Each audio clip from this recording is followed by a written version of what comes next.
Islam began in under 10 minutes. Not a problem. We've started.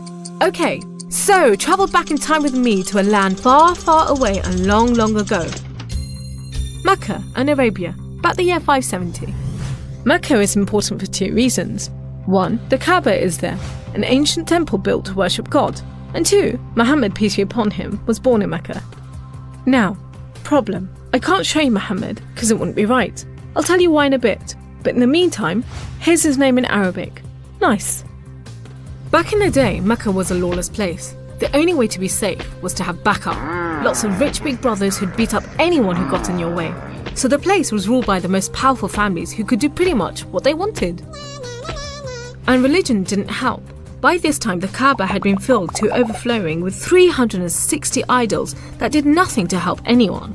So it was a tough place to grow up if, like Muhammad, you were a poor orphan and believed in just one God you couldn't see, like the Jews and the Christians. He called him Allah, the God, in Arabic there. Muhammad's dad died before he was even born, and his mum died when he was just 6. So he was brought up by his grandfather, Abdul Muttalib, and then, when he died too, by his uncle, Abu Talib, who had the respect of the city's ruling families, so Muhammad was safe for the time being. Muhammad started out as a shepherd and then became a businessman travelling about buying and selling stuff for rich clients.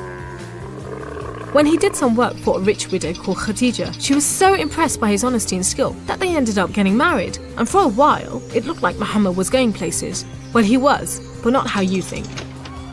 Every year in the month of Ramadan, different calendar, different names for the months, there was a big party around the Kaaba when people made sacrifices to the idols. Muhammad hated it, so he'd get out of town and sleep in a cave he'd found on the top of a nearby mountain. One night, Muhammad's praying to Allah when wham!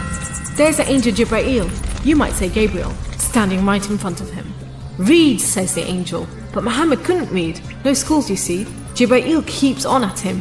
3 times he says, read. Then he grabs hold of Muhammad and wham! Again, it's like Muhammad's learnt the words off by heart.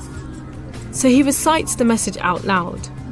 Read in the name of your Lord, who created man from a drop of blood. Read, for your Lord is most generous. He who taught by the pen, taught man what he did not know. It was a message from Allah. God was speaking to him just like he'd spoken to the prophets in the Jewish and Christian holy books, which meant he was a prophet too. The messages continued for the rest of Muhammad's life. Allah gave him the words to say and the prophet recited them. The words were written down by his friends, and years later they were collected together and became the Muslim holy book, the Quran, which means